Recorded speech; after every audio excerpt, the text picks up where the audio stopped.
Is your life feeling blah? Stress at work, in the pits? Have you considered getting a pet cat? Sorry, what are you doing? Now make sure you take good care of your feline. Let them sleep undisturbed. Find what foods they don't like. And what foods they like. I have delivery for 2 orders of filet mignon, julienne potatoes, and heavy cream. Enrich their lives. Play with them. Cuddle with them. Love them. Yeah.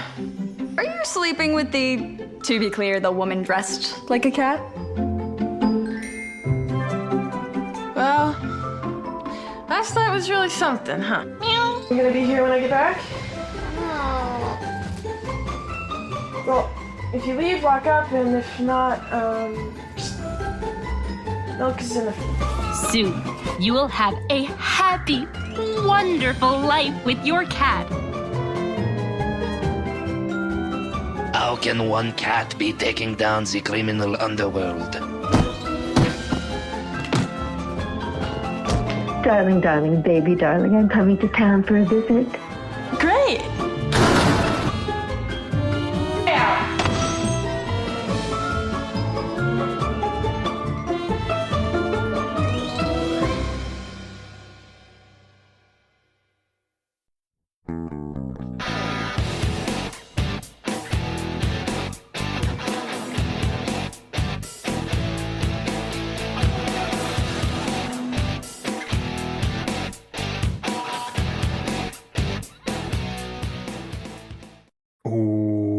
Welcome to They Call This Movie, testing the strength of friendships one terrible movie at a time. Subscribe to the podcast on iTunes on podcast services by searching They Call This Movie, and find us on Blue Sky, Threads, and Instagram at TicTamPod. That's TCTAM Pod. Welcome back to They Call This Movie. This is Anthony Del Vecchio. With me, as always, is Dan Aquino and Mark Meyer. Say hello, gentlemen. Hello, friends. Hello, everyone.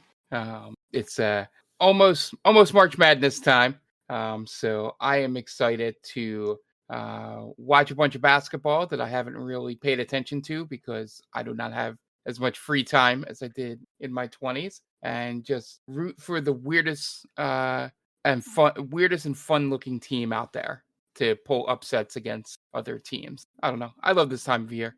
Anthony, I know, Dan, you might have some issues. Anthony, did you hear Mark just tell us that he has less free time now? I did with my own 2 years. That's I didn't funny. say compared to you guys. I said compared to me in my 20s. No, that doesn't make it better. Dan's yeah. You're talking to a guy that showed up a half hour late to the recording because that's how long it took to brush their child's teeth. That's the type of free time I have. I would never compare my ability to have free time to you guys ever. Dan sounds he's seething with rage. Oh, I feel so bad for Mark. He doesn't have free time anymore. Weren't you watching American Gladiators on Amazon Prime like not too long ago? You guys are completely misinterpreting what I said and taking it to say I have no free time. I'm not hearing it. I'm not hearing a no, though. Yes, I was watching American Gladiators. Yeah. I have always said that I do, and I appreciate having more free time than you guys have. But back in my 20s, when we were in college, I also didn't have a job, so I could watch as much college basketball as I wanted to, while going to college. And that was the point. I still feel very attacked. Well, the next time I continue watching Supermarket Sweep on my Netflix, yeah, I'll remember this conversation.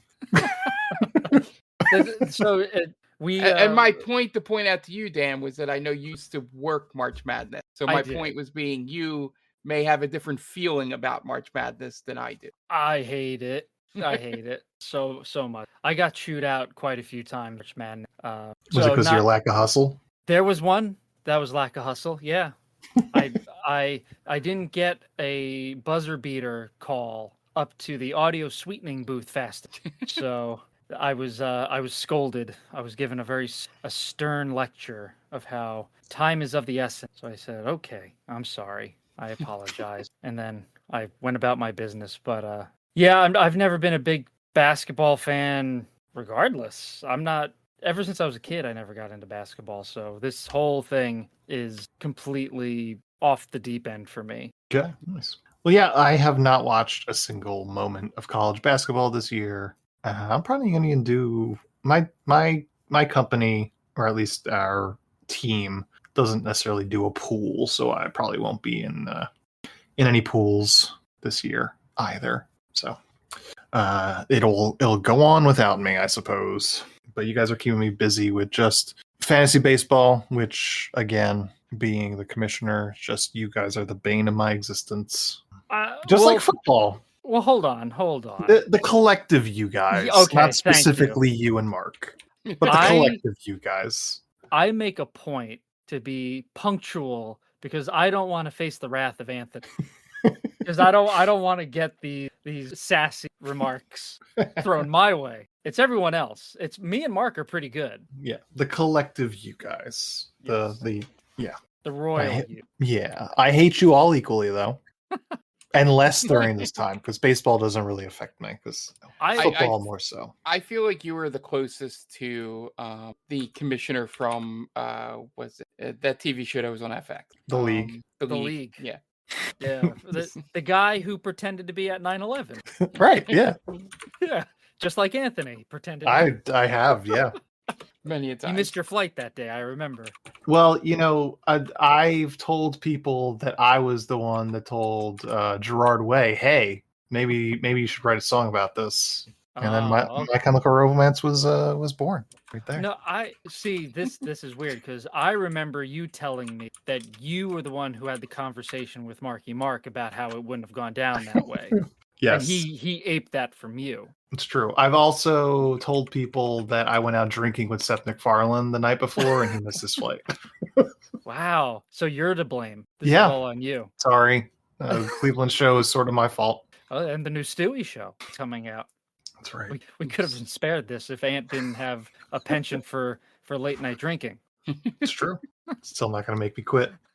You never know. Maybe it'll have to balance out. Like you'll have to do something good with your raging alcoholism. Yeah. And the worst people in the world, though, are like teetotalers. So Sure. Unfortunately. That's how it goes, right? Yep. Well, I also wanted to bring up something to Mark's point. I want to go back to Mark saying he has no time. Because Dan's gonna. I'm not finished yet. I'll tell you when I'm done.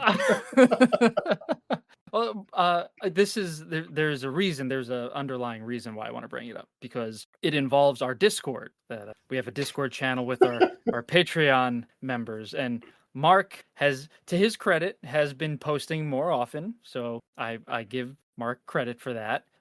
He mentioned that he had just beaten a video game, Resident Evil 9, and I've played it twice since it came out. I have not touched it since, and Mark has already beaten this game. So I think that is a good waypoint to show the differences in free time. Where and once again, I was not comparing free time. Well, I think you guys. I think it just needed to be shown. No, everybody knows that I'm the single guy without a kid, so obviously I have more free time than the two of you. But I also have less free time than I used to have because on top of having a job instead of being in college and also doing the podcast and stuff, I can't sit and watch college basketball from 7 p.m. to 2 in the morning every night. So now the podcast is the problem. No, Jesus Christ.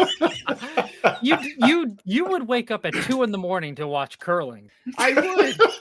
Yes, because that happens once every 4 years. Different. Sure. I wish I could stay up till 2 in the morning. 10:30 is my bedtime these days. Sure. I'm struggling at the moment. All right. Well, we'll get off Mark's case. We don't want to take up all his limited free time by railing on him. But we watched a movie this week. But before we get into this week's movie, we'll talk about our Patreon, patreon.com/TickTamPod, where for just $1, you can get access to exclusive episodes once a month. You get exclusive access to our Discord, which you can talk about movies. We do polls at the end of every month. You could suggest movies that we should watch for this podcast, and just general kind of just bullshit and shooting the breeze over there in the Discord. It's a lot of fun. A lot of people over there having a good time. So check it out. Once again, it's patreon.com/TickTamPod, and it's just $1. All right. Well, this week's movie was my pick. And how we usually talk about this is I'll introduce the movie and I'll talk about where I'm coming from, and then we'll kick it to you guys. I'm going to do something a little different because I feel like based on the chat that we had before we went on, I feel like you guys got a lot of questions for me. So I'm going to introduce the movie and then just kick it to you to do any questions and answers that you might have. The movie that we saw this week is called Baby Cat from 2023. It is directed by Scott Hillman. Wild. That's 2020, by the way. He's directed a movie called A Reading of Tristan and Isolde, The Magical Christmas Tree, Bikini Hackers, Blue Belt, Bump in the Night. It stars Natalie Cotter, Fawn Winters, Sharon Marr, Sox Whitmore, Christopher Sandberg, Bogdan Smulius, Jer Moran, Jay Hewlett, Chris Spinelli, Lisa London, Johnny Mask. That's it. IMDb score of 4.0, and there's not a single review on Rotten Tomatoes. Plot. Dana moves into a new apartment and falls in love with a woman pretending to be a cat. That's all I'm going to give you for this plot. But I feel like as good a time as any to ask you guys for your questions, and let me see if I can answer them. Are you okay?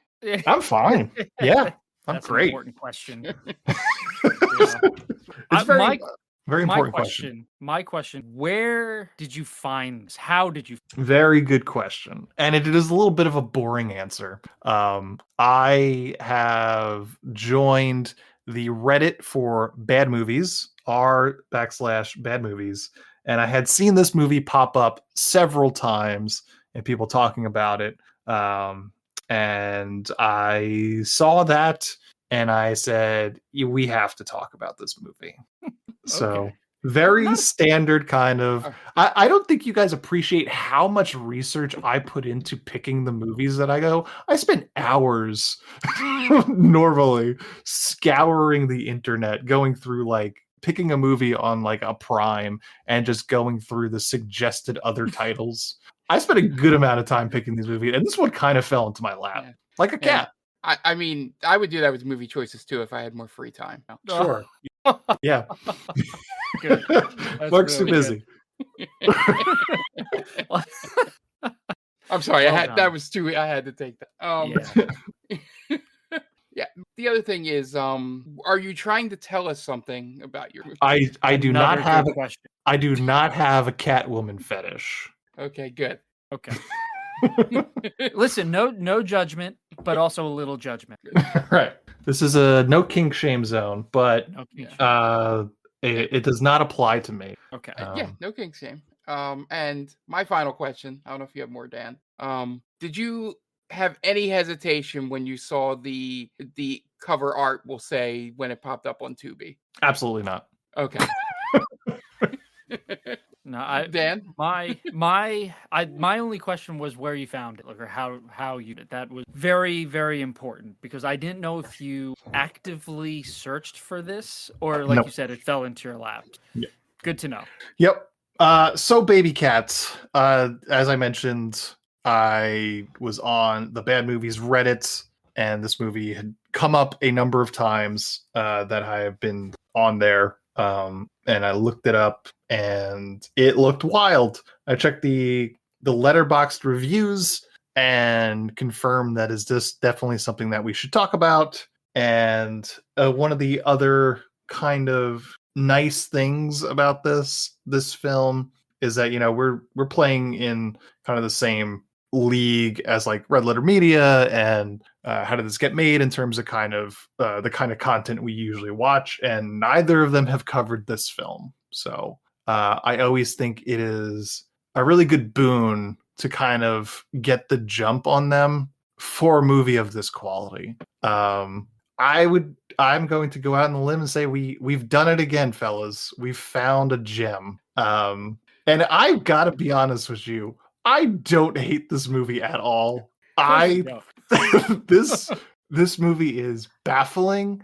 Like, it would be enough of a film to cover on this podcast if it was just the Catwoman plotline. Yeah, right. But there's so much more. Yeah. There's her job situation, which That's is insane. The sort of like purgatory that this apartment complex exists within.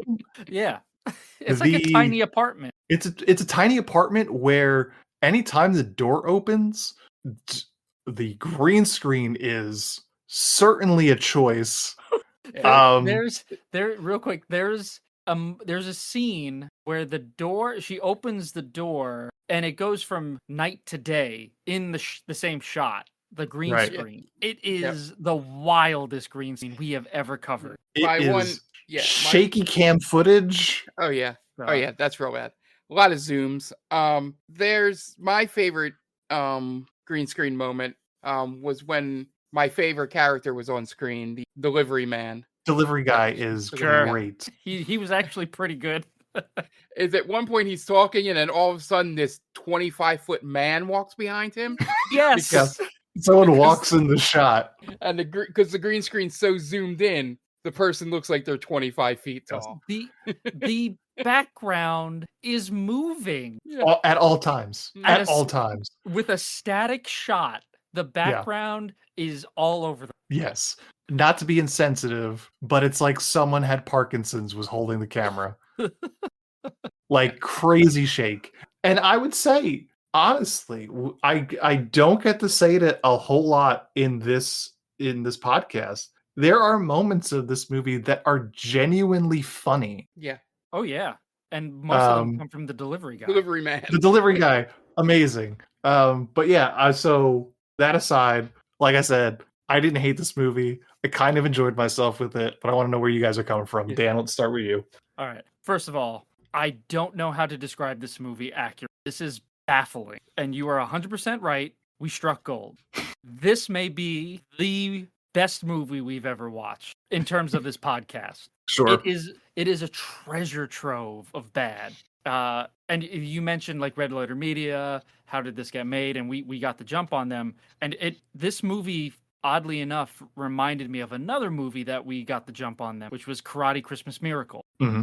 We covered that a couple of years before Red Letter Media did. And I listen, those guys are obviously, they're well known. They're the best at what they do. Yeah, they're professionals in this realm in which we are not. Exactly. They're titans of that industry, right? And I will say, feel like we covered Karate Christmas Miracle better than they did. Like I didn't walk away from that review knowing what was happening. Mm-hmm. And it'll be the same, I would imagine, for something like this. This is the good thing about getting the jump on those types of shows, because we can get into it a little bit better, or a little more, I should. Nothing prepared me. Nothing. I'm so glad I went in blind. Yes, that Anthony had mentioned to us on our channel, or chat channel, because Mark had mentioned something like "what the fuck," and Anthony said that could mean a litany of things with this movie. Try to go in blind, and I'm glad I did. I looked at the selection screen for this movie, and I saw a woman dressed as a cat, and I thought it was going to be like almost like a Spice Girls type of thing, where maybe she's like an actor or a singer who dresses up as a cat. Yeah, and Dan, before you go on, I would like to explain to the audience. She's not dressed in like a furry. No. She has cat ears, a shirt. Nope. She has a bra on it.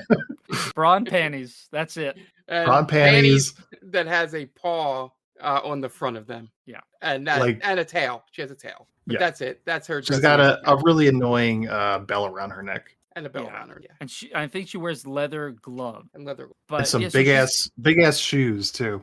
That's right, like heels. Oh, like, yeah. like kiss heels, essentially. Yeah. She's not even dressed as a cat. So she has the ears. She does. Duh. That's it. The ears and the tail. But there were so many twists and turns that M. Night Shyamalan would blush at the twists. And it goes from the main character Dana looking for an apartment, finding this girl who dresses as a cat, falling in love with this girl. There's multiple makeouts. There's nudity in it. And then there's also a crime syndicate that's happening in the background. Yeah. Mhm. And for the life of me, I would have bet the house that was not going to tie into this because we never see anything happening with the crime syndicate and the main plot of the movie with Dana and Lori. Mm-hmm. Only for that to come in the last 10 minutes where it does tie in. And then we find out that this movie is essentially an origin story for a superhero who is not known as the cat, but is known as the bear. Mm-hmm. Holy shit. What a great disguise to dress as a cat when you're known as the bear. No one will know. Yeah, but like on a technical level, terrible. They didn't know almost to the point where it's got to be a choice, right? Yeah, it's almost unbelievable that they couldn't figure some of this stuff out. Like, yeah, it had to be they were going for this type of kind of run and gun filmmaking. Mm-hmm. Right? They didn't know how to key in the actors with the green screen, so they're basically like ghosts in some shots. Yeah. The Mark, you alluded to this. The camera would zoom in on nothing, like a shoulder or a knee, and then work its way up to the head height of the actor.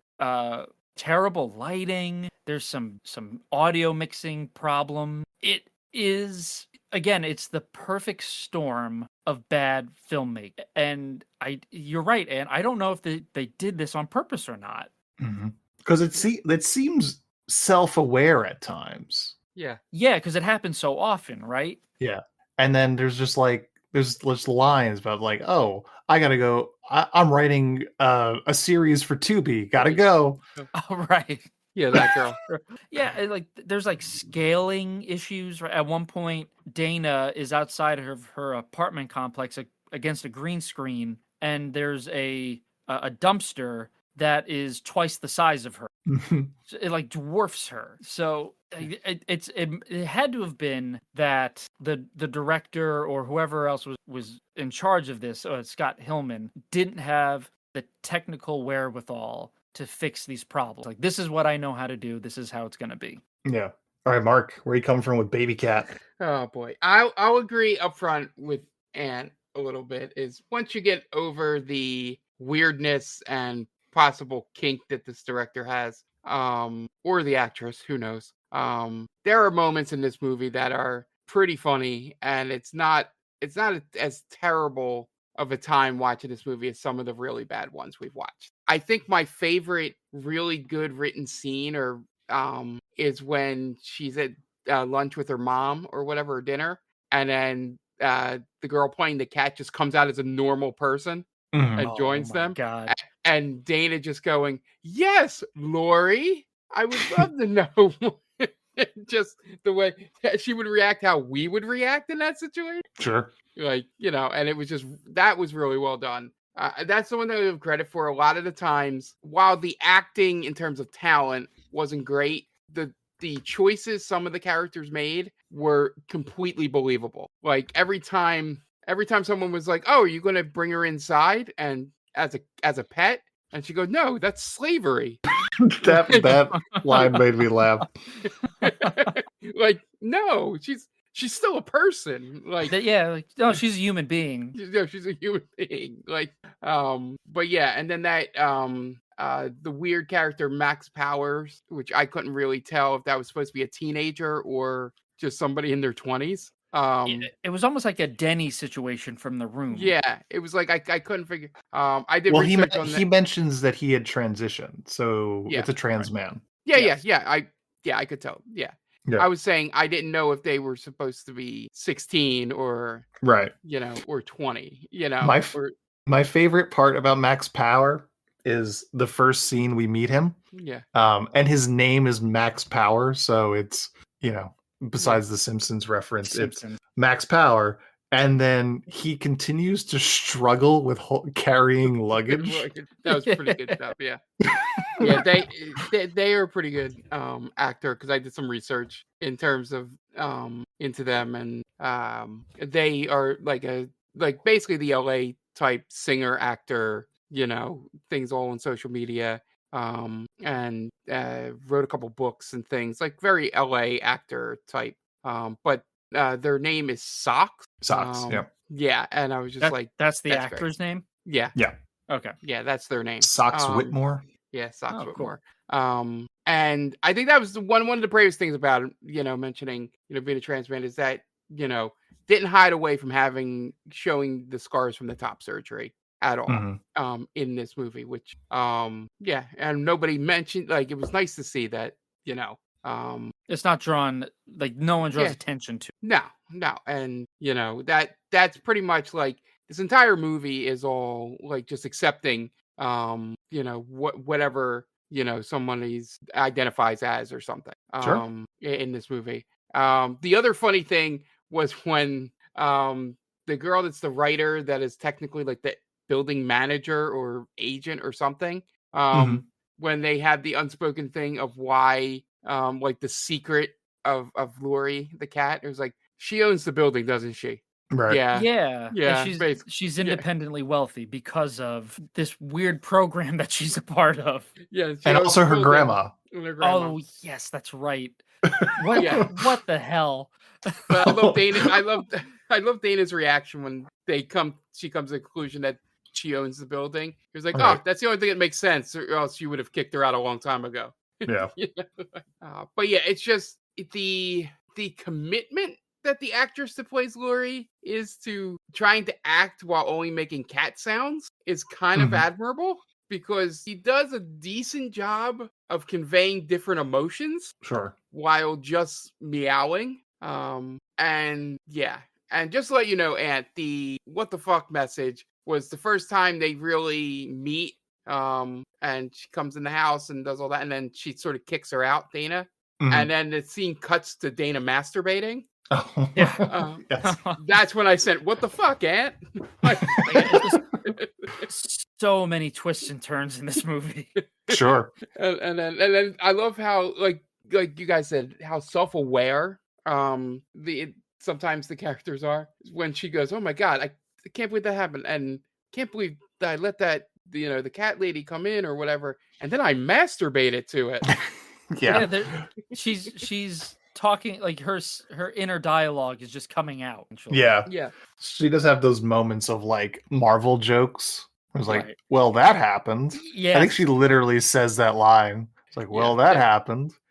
There's a a little great cringe. It's a great But- moment from when, after the first time they have sex, and she wakes up, the whole, "Oh, that was a dream," and then looks over and goes, "Oh, well, I walked into that one." But my favorite part is a little bit later, when she went, after she's realized that it's, not a dream, and she goes, "Oh, that was my favorite nightgown."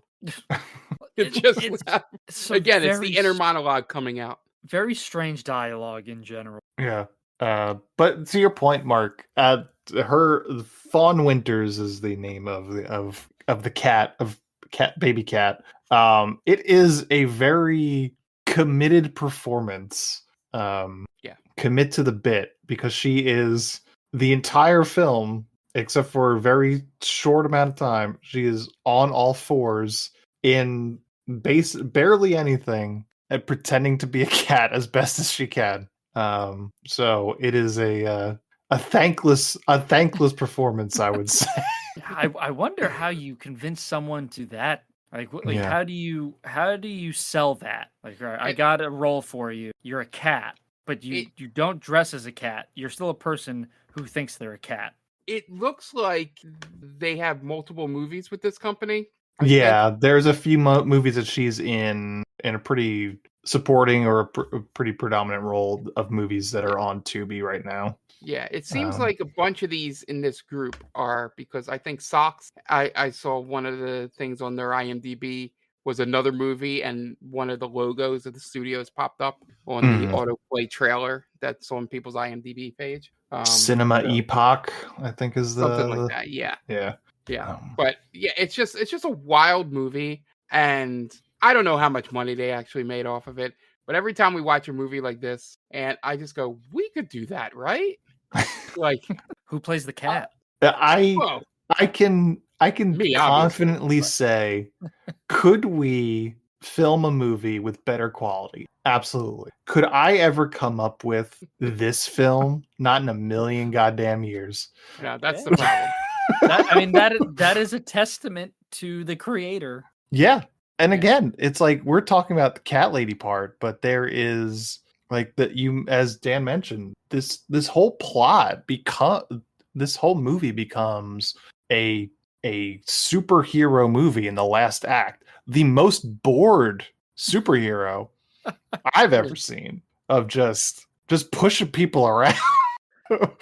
Just slightly touching people and then them falling over. Yeah, because she is part of an experiment to give people bear-like powers, and apparently that also ties into her being a cat, which I don't really think it does. I think no. Are those facts completely separate in her life? Like, does she just have that kink? Yeah, I have a cat kink. They never explained that that's like that's a side effect of whatever she's doing, is that when she's not the super soldier, she has to be a cat, right?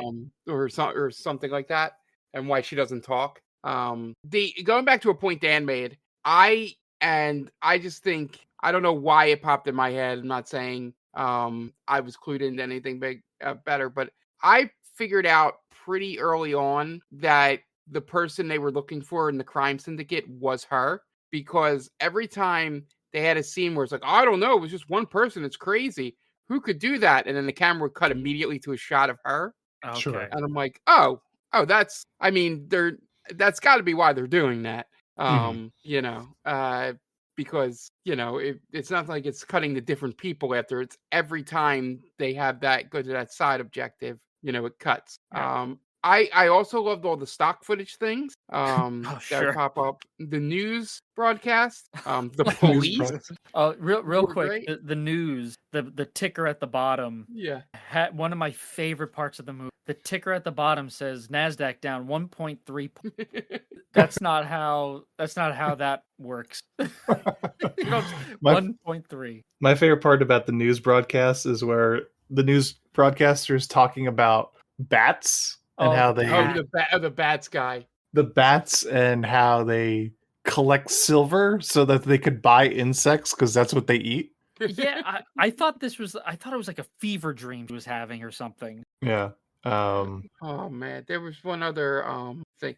The gym, the naked guy in the gym. We didn't even mention the naked guy in the gym. We didn't talk about that. Who was a cardiologist, I guess. Another thing that's, again, like, this movie would have warranted a place on this podcast if you just kept it at the cat lady. Yeah, but then there's this whole gym subplot, not even a subplot, but it's just like window dressing of this communal gym at the apartment complex, and there just happens to be a middle-aged cardiologist man that prefers to work out stark naked and would perform his doctor duties naked too if they allowed it. Oh, but California doesn't allow that. There's a bill that passed. Yeah. And it's just, and everybody accepts it. Like, everyone that goes, what this movie's about. That's true. That is the underlying idea of this film. It's very accepting of people's ways. Very. And my favorite part about the gym thing was the one stock footage that they stood in front of was just this one guy doing, I believe, curls in the background. Mm-hmm. The singular guy, the same guy every time doing the same thing, because obviously they were using the same footage. Yeah. And they were having like a heartfelt conversation, Dana and naked guy, like, or as heartfelt as you can in this movie. And then just over their shoulders, just that guy just in the center of the camera. Well, doing I think that was stock footage, right? Yes. It's stock footage. Okay. Yeah, I guess that's the only thing they could find of that. Yeah, but it's just funny. He was like center camera, the guy on the green screen. And speaking of things that were in camera that shouldn't have been, when she goes to work for the first time and she gets to the desk and she's talking to the weird guy that's also there, the guy that plays the boss is like standing, like waiting for his cue to come on. Right. Oh, You could see him the whole time. There's a couple scenes where there's the and go like right before they start rolling, like they're just standing still and action, and then they start going in the middle of the scene. That it's part of the charm to this movie. It was funny. And that boss is crazy. My favorite scene of his is when he's talking on the phone and clearly the phone is not connected to the right. It says not connected to the phone. And they actually do a zoom in on the correct thing. Yeah. They zoom in on the unconnected phone. It blew my mind. Like, yeah, that's how you zoom. That's what you're supposed to do. The first time we meet him, he's doing the whole Glengarry Glen Ross Alec Baldwin scene, like his version of it, but it's to an empty room. He comes in and he does basically the always be closing speech to just her, but he's talking to nobody. Yeah, she's there accidentally. He is not talking to her. He's just talking to empty desks. That was a pretty good joke, I'll give them, is that she does all that research for the one place. So she works in oil and gas, by the way, to drill for oil. And then he comes in and he talks about, oh, we got this great thing. And then he thanks one of the empty chairs for finding it. Mm-hmm. And then it cuts back and it was like, oh, I hate it when, men get credit for my work. But most of the time those men exist. Yeah. I was thinking, very rarely do we cover a movie that both liberals and like the red pill community would love. Yeah. And I say that I'm sure that it sounds like, well, what are you talking about, the red pill community? Because they would look at this movie, liberals would look at this and be like, yeah, these are just people having fun, right? There's kinks involved. It's just people just doing whatever they want. It's great, right? It's set in Los Angeles, right? The haven of liberalism. And red pill people would see that and like, you see, this is what the future that liberals want. They want people dressed as cats and like working out naked in the gym and, like being lesbians and stuff. That's what they want. So they would see this movie as proof positive that liberals are crazy, and liberals would look at this movie, oh no, it's just, it's fun. This is a fun movie. Mm-hmm. Yeah. One of my favorite gags is when she starts looking up like the kink on the internet, like at work. Yeah. And then so her boss comes over and just like she doesn't get a chance to like close the window before he comes over. So it's just kind of hanging there. It's like, cat kink, a cat master sort of kink.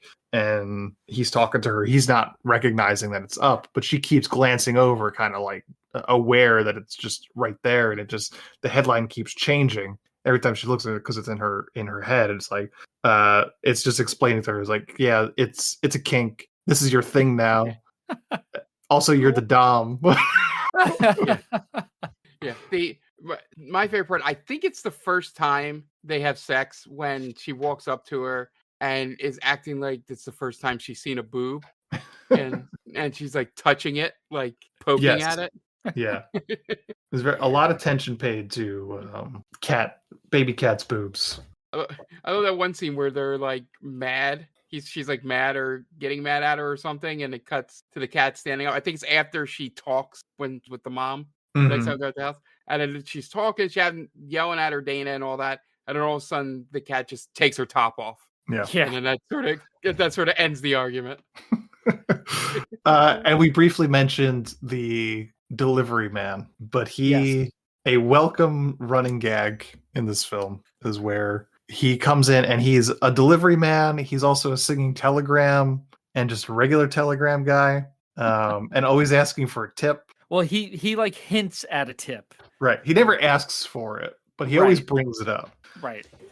My favorite part is the one where she comes with the rent, where he brings over the rent check. Yeah. And she's like, this is $1,200, and he's like talks through the door. Oh, I would like that. I would. Yeah. my two favorite parts is these are with the check. He goes, these are normally things people put in the mail, but no, I'm not complaining. Yeah. And Like, it costs $50 for this or something. and then when they're sending the messages back and forth, That's and right. he goes, this person very much seems like they could just text you, but they're sending it to me, paying $50 a message. So no, Yeah.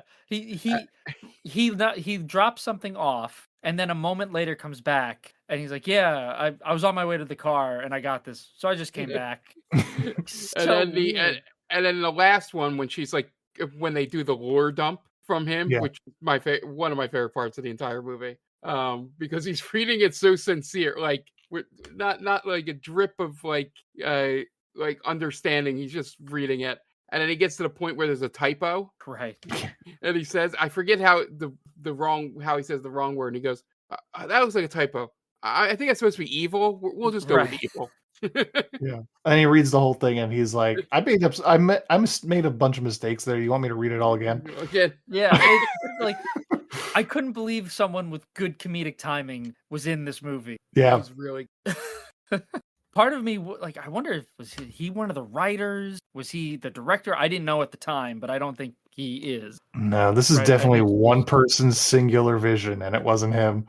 Yeah, I love how he did. I love how he did the very normal delivery man thing. Is when he would read off all the stuff that's in there, and then he would look at the receipt and go, "Yep, that's it. That's all of it." Yep. It's and he always wore the same outfit. Yeah. Well, pretty much everybody wears the same outfit in this movie. I think Dana, the main character, is the only one who doesn't. She changes, but Baby Cat, she wears the same outfit for 90% of the movie. I was thinking about that too. I love stink. I love how Dana. Well, we know she lives a double life, so she probably goes. That's right. And showers. Cats are very clean animals too. Yeah, that's too. Yeah, I love at the point where she's like talking like obviously to herself because the cat does not talk back. About asking her to move in, and I'll get to a second part of this in a second. And she mentions the toothbrush. It's like asking you to bring your toothbrush over. Wait, do you have a toothbrush? And then she just meows and she goes, I'm getting you a toothbrush. But that whole scene began with something those of us that have cats completely understand. Bought her this nice bed for her to sleep in. And what does she do? She immediately wants to lay and play with the box it came in. Right. Like immediately. And I felt so much in my heart when she was like, I bought you that nice bed when you like, right. Like, come on, do this. And again, commitment from the actress, just flipping that box around on her head and move. Like, as batshit as it is, she committed to this, and in just ways that, like, little things that cats do. Like the first time she pets her, and then she starts doing like the kneading thing on the ground with her hands, right? As she's getting petted. I was like, what attention to detail is she taking into? She's method. She spent 3 weeks as a cat. I was just gonna say, this is a role that you have to put your heart in. It's either go big or go home. Yeah. But it's just insane. And I'm trying to think. I feel like we're missing. I think we got all the characters. For some reason, I feel like there's one that we're missing. But I think we didn't really touch on the crime scene. Okay, right. Yeah. That old man lawyer and those two henchmen. Right. And who had the drop. Someone had the drop on them. We know that it's a baby cat gets the drop on them, and it's this guy runs the future of crime essentially. Yeah, my favorite. I don't understand what the future of crime is. Right. My favorite line that comes out of the people or this group is at least twice they go, "Oh man, that's a lot of drugs." I haven't seen so many drugs before.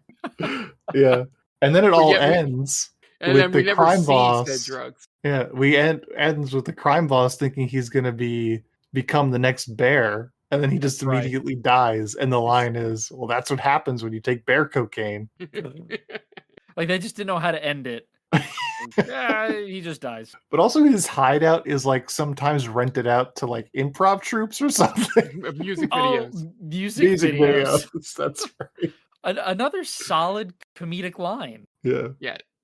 The one thing I can say for sure, without even looking it up, is 100% the director-writer lives in LA. Like, oh, yeah. This is a super... I'm sure there's like jokes that are specific to LA and stuff. Yeah. Yeah. And the other thing I noticed is that despite that she has keys, the door does not have a lock Oh no, on it. I didn't It's notice just that. the handle. Well, the door's It's like an always open. inside door. Right. Yeah. Which is I love and for a movie that's, not any, there's so many things where I'm like, oh man, I love this part.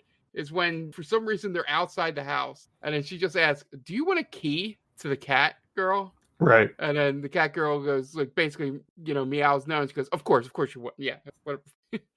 Like whenever Dana has the lapses, remembering that this woman is just going to be a cat, and yeah, but I give credit to the act, right, Dana and Lori, because this is an absurd storyline, absurd movie, but they don't play it like tongue in cheek. You know what I mean? Like they play it pretty seriously. Yeah. It's quite sincere. It's like a lesbian rom-com, really. Yeah. Jen had to, we usually watch these movies together, Jen, myself, and our son, but she picked up on it pretty quick where this was headed. Like, I'm going to go downstairs with Danny and you let me know how this goes. I was like, no, and silly me, I didn't think it was going to go that route. I was like, no, it's just going to be like a harmless, like this woman is a cat and she forms a bond. Like maybe there's something, like she has some like trauma that she's hiding and being a cat. No, there's sex involved. Yeah, they have sex multiple times. Yep. My wife knows these things better than I do, apparently.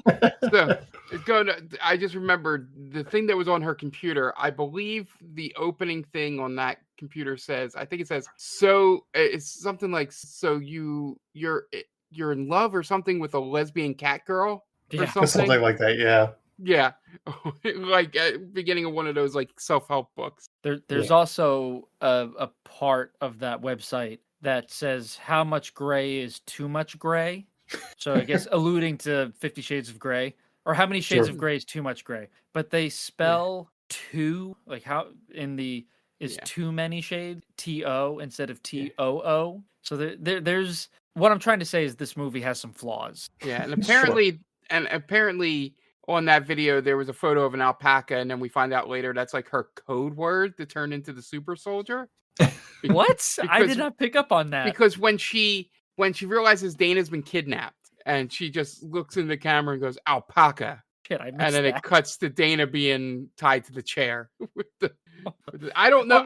That was just what I took out of it. Like, I don't know why she said alpaca. The Lori. Yeah, like, why is that the word? But they introduce the doctor that made Lori the bear in the last 5 minutes of the movie. Yep. For some reason, I thought that was going to be I thought sneaking out of there would have been like the redheaded writer that's been around. Yes.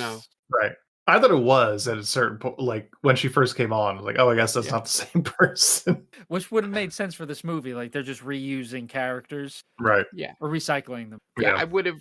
That's what I thought, that they couldn't have afforded. Not that they paid them much, but if at all, another actress in this movie, for this. I was convinced that the whole crime syndicate was another Karate Christmas Miracle with Eric Roberts, right? Sure. Where it was like, this is just footage from another movie used to pad out the runtime. Nope. Because this movie really has no business being an hour and 37 minutes. It doesn't. All right. Final thoughts, Dan? Wow. Yeah, this movie it's a fun one, but I think it's only fun for people like us. Sure. This isn't going to be something that, Joe Schmo can just put on Tubi. Like, let's watch this. Right. This is going to turn a lot of people off. Immediately. And you can't suggest it to somebody. Right. Like even the fans of this podcast, I think, would have a hard time stomaching this. Like, it's not gross. This movie's not gross. It's just strange in several different ways, from the story to the camera work to the green screen effect to the ending. Like, if this guy wanted to make, it's almost like he didn't know what he wanted to make, actually. I want to make a lesbian rom-com, but I also want to make a superhero movie. And never the two shall meet, I guess, because he couldn't figure out how to really land that. Yeah, I can't in good conscience recommend this movie to anybody, but I had so much fun with it because I was baffled. I didn't know where this movie was going at any given point. And we talk about this a lot on this on this podcast, where we say if you're gonna swing big. And this movie does that. It's the perfect storm. I said it before, the perfect storm of bad. All of it comes together to make Baby Cat. And am I happy I watched this? Yeah, I think so. Will I ever watch it again? Absolutely not. But now, but it's out there now, and it's probably it's good that we did this, I think. Okay. All right, Mark, final thoughts. Yeah, so I think Dan summed it up perfectly. I think it's only for sickos like us, because I watched this movie and was paying attention and doing it the entire time. I'm going, I can't wait to talk about it. This is going to be so much fun to talk about. I don't think, like he said, I don't think you can recommend it to people to just watch without the purpose of I would say the only people that's not us would be the people on our Patreon, so that they can talk about it with us on the Discord afterwards. But just regular, like as Dan said, Joe Schmo on the street, no. I'm not going to talk about this to a coworker, that's we talk about movies with, not that I'm ashamed for watching it. It's like I can't talk about this movie without you watching it, but I don't really want you to watch it, Right. to have to go through this. But yeah, overall, my favorite part about this is the surprise comedy in it, which I think allows it to escape from being like a sad, boring thing. Like, I think the thing that separates this from Level and Elite is that this movie, I laughed at things in this movie because they were meant to be laughed at, and not because it was a bad movie or a terrible sound design or something that wasn't intended. And I think that's what makes this movie a step above that bottom level layer of movie that we have in our backlog there. It's just I'm still laughing in my head about some of the delivery man scenes because they're so well timed in the for I don't know, like it took me a while to get what was going on. Because at first I thought it was like her ex trying to get her back or something. And then once you realize that it's the cat sending all the stuff to her, his delivery is just amazing. And it feels very much like somebody working a gig, in the gig economy. And he pulls it off perfectly. He has to be somebody with experience doing that stuff. To sort of get that out there. But yeah, and my last thing is I do love how much this movie is just accepting of everything. Like, they'll make little slight jokes, here and there about, the fact that she's a human being a cat, or the naked guy in the gym. But it's not meant to put them down. It's just like most of the jokes are like about how crazy the situation is more than the actual person. If you get what I'm saying there. Yeah, and I think that's the great part about it. And I don't know if I wanted more of them in the movie, but I did quite enjoy sometimes every time Socks came on screen as Max Power and sort of tried to chew the scenery like immediately. And the one part that I don't know if it was in the script or improv is he says something like to the max or something, and they just stare at him, and it's like I'm sorry, I'm trying to make a catchphrase. I don't know. And it's just either they slip that in or if that was meant to be in the script, it's pretty well done and performed. But yeah, overall, it's just if you can get past the fact that there's a grown woman acting as a cat for 2/3 of the movie, you would have a pretty interesting time, and I will suspect it will not be the worst movie you've ever seen. Okay. As for me, I enjoyed this movie.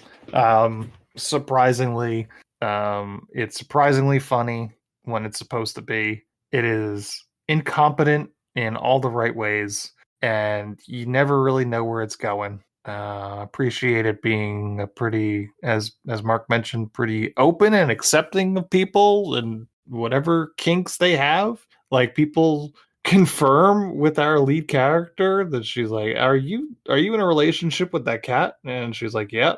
They're like, okay, cool, just asking. And that's just kind of the attitude around it. People are just accepting of everybody and their weird quirks. Yeah, it's a wholly unique experience. Is it the writer director's fetish? Probably, but you know what? It works as poorly put together as it is. I had a great time with it. I really did, and you get to see some boobs. Something like about that. But, yeah, Baby Cat. It's on Tubi. If you're willing to take the plunge, you might be surprised. You also might be a little freak. But that's okay. That's what this Yeah. movie teaches you. Maybe it'll awaken something you didn't know you had. It might. Baby Cat is not a bad looking woman, so I had that written down. I was like, I'm not gonna lie, Baby Cat's pretty good looking. she's like an alt tattooed Gal Gadot. Yeah, her tats are awesome. Yeah. She's got like a snake and skulls on her. It's well done. She's a very attractive lady. Yep. We get it, is what we're saying. Yeah. If I'm Dana, it's like, listen, she thinks she's a cat, but I could do worse. L.A. Exactly. I think she makes a joke about that. Like, yeah, there's a lot of this in L.A. Or someone makes the joke. Like, yeah, there's a ton of it. All right. All right. Well, that is Baby Cat. And we're going to take a quick break. But before we do, Dan, what do you got for us? All right, guys.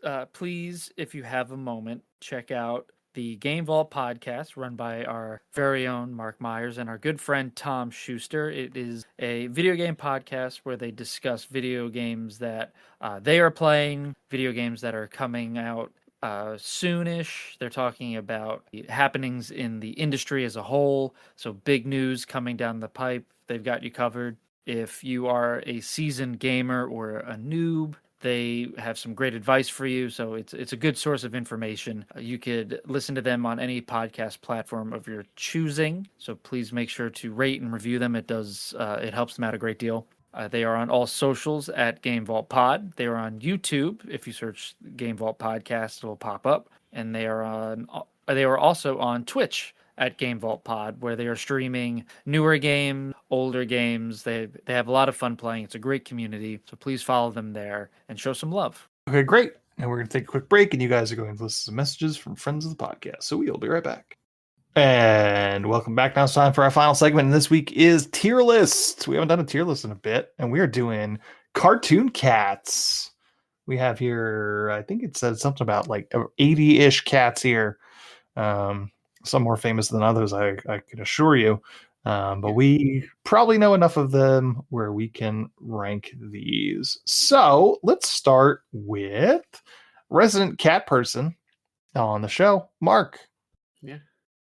Well, I'm going to take one right off the bat that you guys probably don't know. Maybe you do. I don't know how deep your knowledge is of this. But I'll put him in the B category for Biggs the Cat from the Sonic the Hedgehog series. He is the sixth one in on the top. This one? Yeah, Biggs the Cat is just a cat that loves fishing, and is just a giant dumb character in the best way in the Sonic Adventure game, and has been part of Sonic lore from there on out. I do enjoy, of the new characters introduced in Sonic Adventure, Biggs the Cat is probably my favorite. You are right. I know nothing about Sonic and its lore. That is not my fetish, as we agreed. We've already discussed. Yeah. Cat women are apparently my fetish. All right. Dan. All right, let's go. I'm going to say Tom from Tom and Jerry. He's got to go S tier. Yeah. Yeah, can't argue with that. Yeah, just all for his riz alone when he's risen up the ladies as a cowboy. Do you ever see that clip? Sure. Yeah. Just for that alone. Very good. Can't argue with that. I'm gonna go with another S tier. I'm going Cheshire Cat. Ooh, okay. Yeah.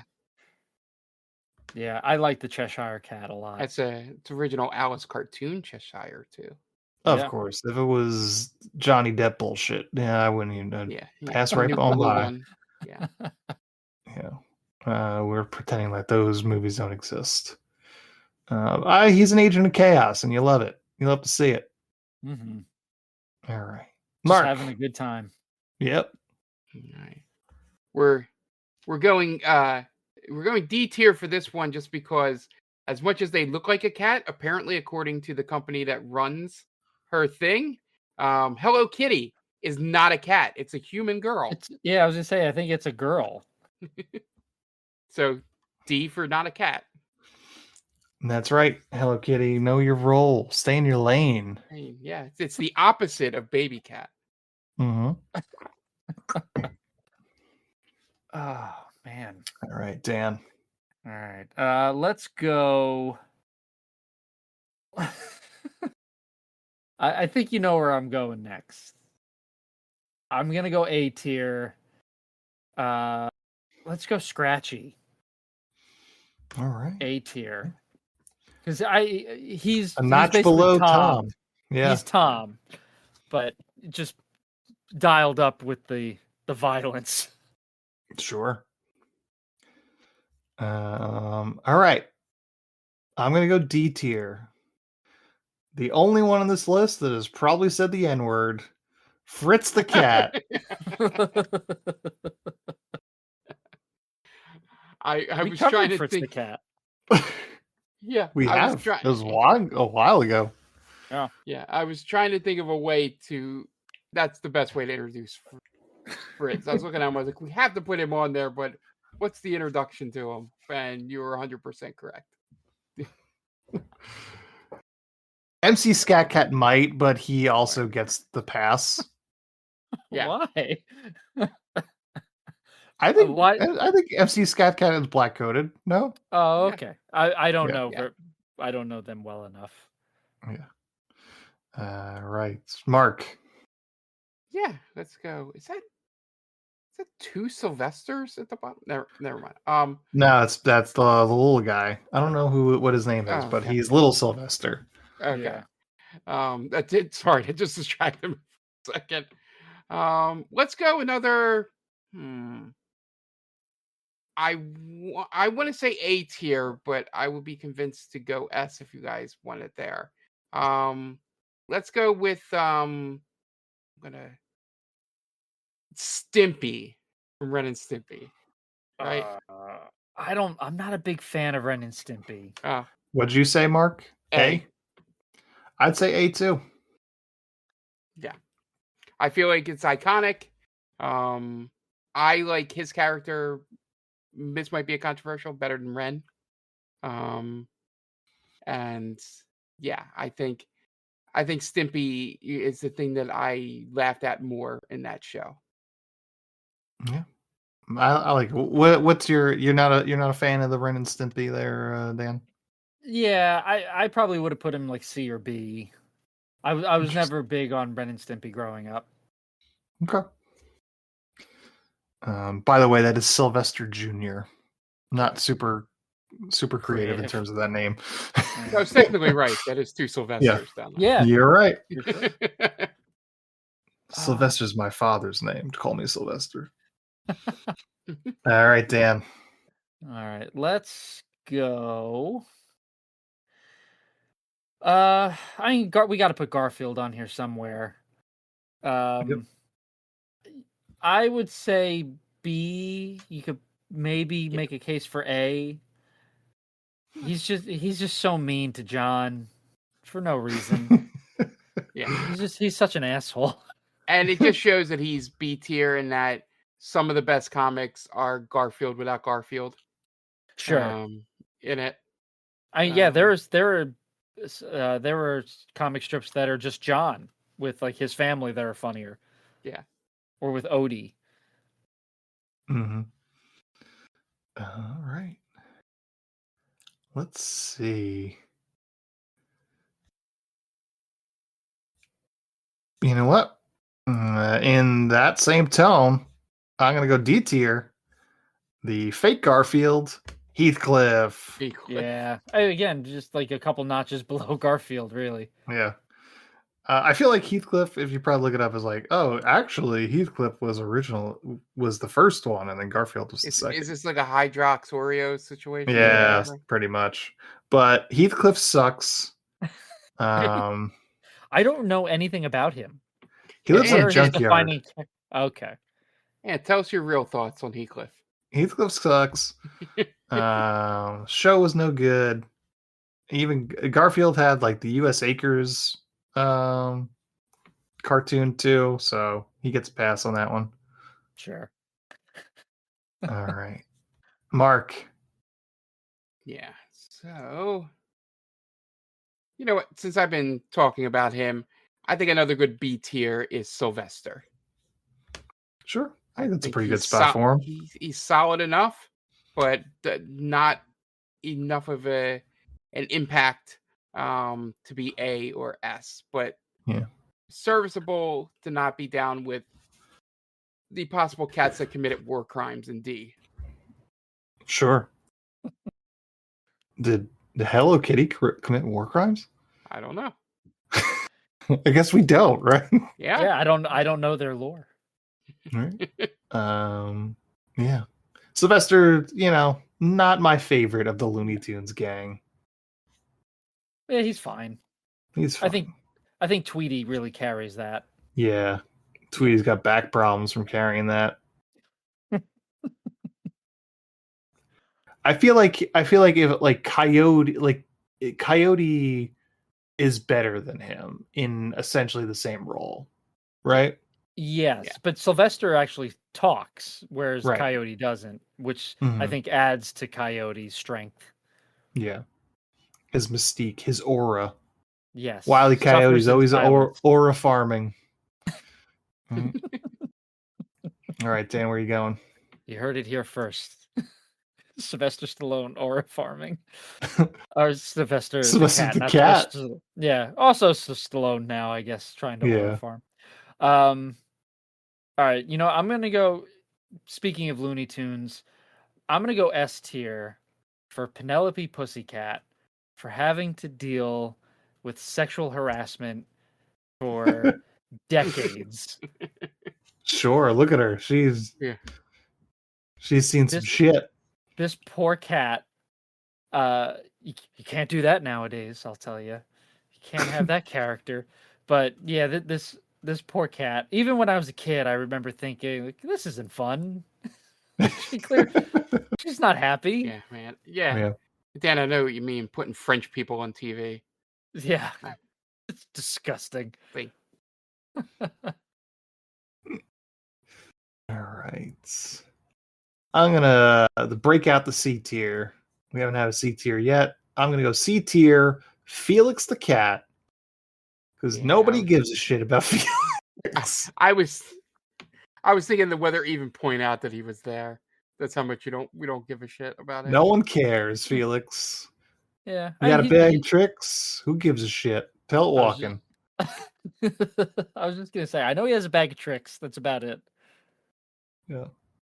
And he was on a clock. That's right. More famously, the clock than anything. Yeah. All right, Mark. All right. I feel this is another tweener for me. So I'll throw them out there and see where we put them. I'm thinking B tier for MC Scat Cat. Sure. But could be convinced for A. Nah, I'll say B. I agree with B. I feel that's where I felt he landed too. But for our generation and the one slightly before us, he is iconic and is probably only one of the rare people to riz up Paul Abdul. It's true. It's him and John Stamos. Yeah. It's good company. Not bad. Not bad. All right, Dan. All right, let's go. This might be controversial. Give me Cat from Cat Dog at C tier because they're only part cat. It's true. Yeah. I have no arguments. Yeah. Dog's the better character anyway. Mm-hmm. I'll die on that hill. Come at me. All right. Where are we going? I had to start looking up some of these cats. Yeah, I'm running. Yeah. I'm running low on names here. I have like question mark next to a couple of them that I think I Sure. know who they are. I'm gonna go.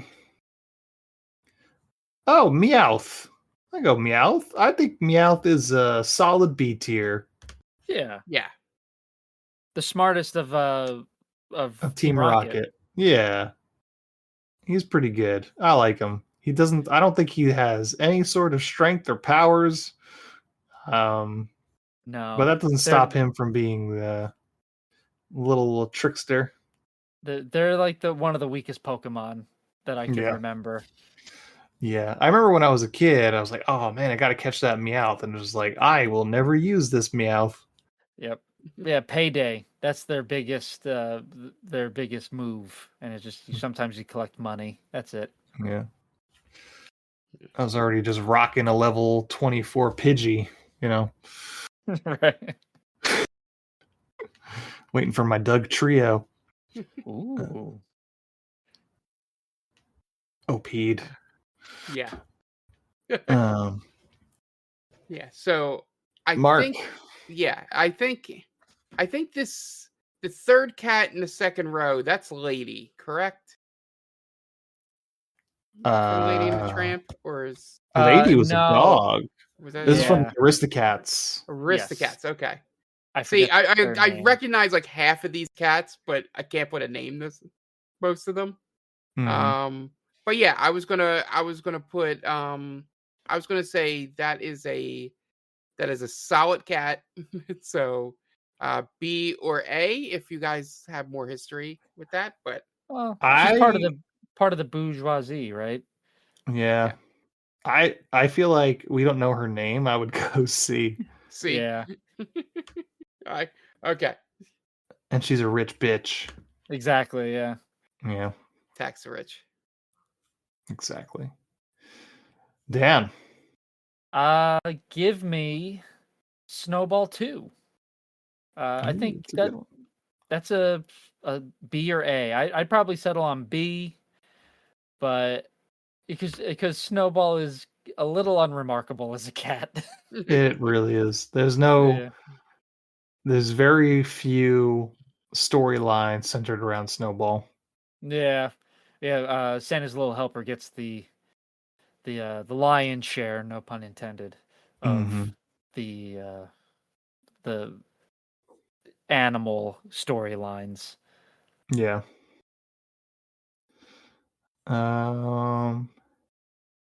I'm gonna take Oliver from Oliver and Company, and you know what? I'm gonna put him in A tier unless there are any Yeah. conversations. Do you want to know why? Hangs out with Sure. 80s Billy Joel. That's true. He does. Yeah, can't go wrong there. Yeah. If 80s Joel knows something that we don't, then Oliver's a pretty cool dude. Yeah, I like it. All right, what do you say one more time around the horn? Mark. Yeah. Yeah. Scroll down a bit. There we go. I've been trying to think. I don't know if this will be my pick, but is that second cat in the fourth row? Is that Simba, or supposed to be from The Lion King, or is that Second fourth row? cat in the fourth Fourth row. row? No, I think that's another Aristocat. Another cat. Okay. I wasn't gonna pick him. I was just since this is the last time around, I wanted to ask about that. Yeah, because Yeah, that's like Dad Aristocat. Dad Aristocat. I think there's a lot of Aristocats And on this. the one I want to choose, because is the cat going right to left in the top row? Is that Pink Panther? Right to left. This one? Yeah. I think that's one of I don't think Tomcat's Cats. buds. Well, speaking, I guess this is only domesticated cats because Pink Panther's not on here. But I believe that's one of the guys that I would hang have out thought they with would have been on Tomcat. there. Yeah, let me see. But he's a panther, so he's not domesticated.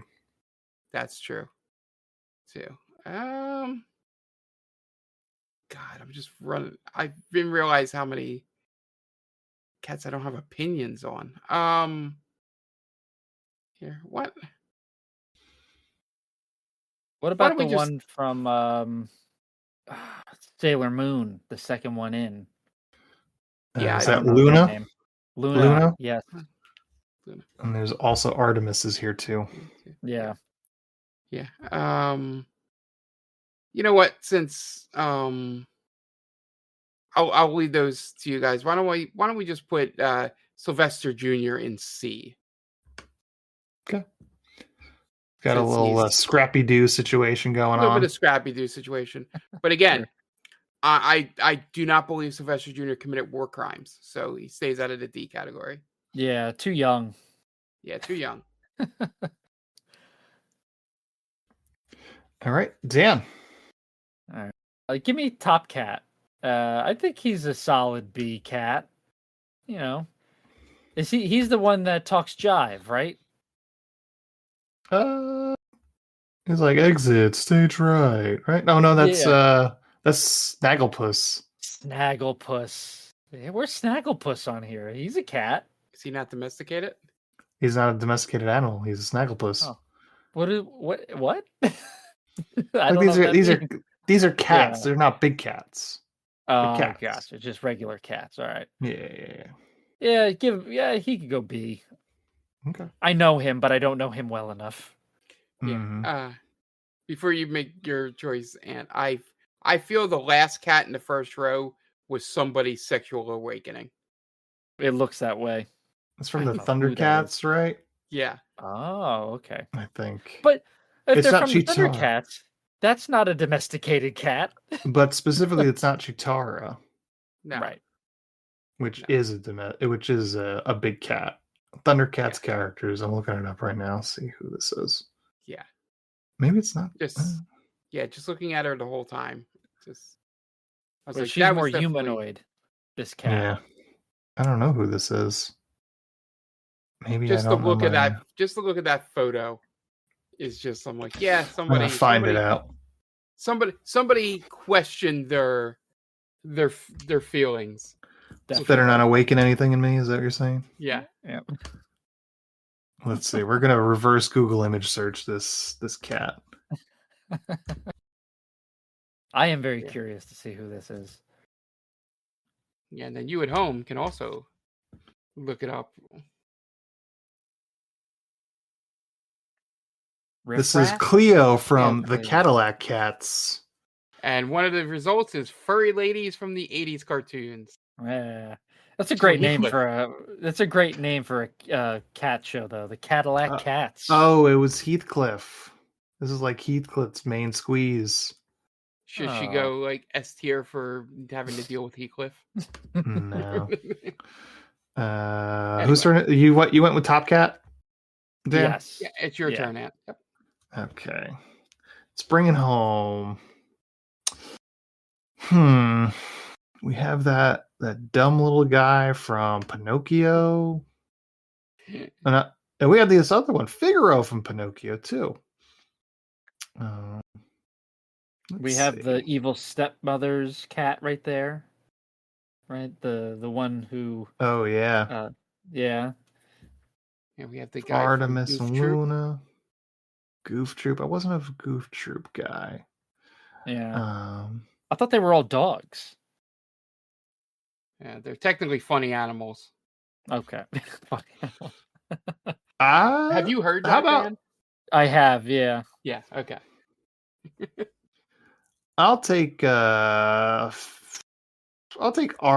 Artemis and Luna. Yeah. I think they're a solid team. They're not quite A. They're a B tier team. Yeah, why not? Yeah. I don't really know if they did anything. I don't know You have much to ask about Jen. Man. Yeah, Tuxedo Mask also didn't do anything. He just Yeah, kind of came in and I think he was- didn't have powers. He just wore a tuxedo mask. yeah. He just distracted the enemy for like a second, and then just Right. Sailor Moon did all the work. My work here is done. But you He didn't do anything. Didn't I? The cosmic ballet goes on. Anybody want to switch seats? I think this vessel could do Mach 8 at least. May the force be with you. Do you even know who I am? I think so. You're one of the little rascals. What a good show. It's great. Really good. Do you want to talk about The Simpsons? We can talk about The Simpsons. Oh yeah, man. So finish Switch out. over to our next episode, our next podcast. Go episode by episode rewatch of The Simpsons. Well, don't threaten me with a good time. We'd only have content for 800 episodes. Yeah, we could stretch that, I'm sure. Yeah. All right, guys. Well, that is our tier list. We ranked some cats. And we're better for it. But yeah, that's our episode on Baby Cat. We're also better for having watched it. Check us out on all our socials. We're on TikTanPod and on Threads, Blue Sky, and Instagram. TikTanPod@gmail.com if you want to send us an email. We're also on TikTok at They Called Us a Movie. Check us out on YouTube. Just look for They Called Us a Movie. But the best place to get a hold of us is on Discord. And the only way to get on Discord is to go on to patreon.com/TikTanPod. And for just $1, subscribe to our Patreon. You get exclusive episodes every month. You get to participate in polls and just general conversations about movies, TV, video games, all that kind of fun stuff. So that's, again, it's patreon.com/TikTanPod. And it is just $1. So we're going to get out of here. The director of Baby Cat was Scott Hillman. So for Dan Aquino and Mark Myers, this is Anthony DeVecchio telling Scott Hillman, well, you certainly made a movie, didn't you?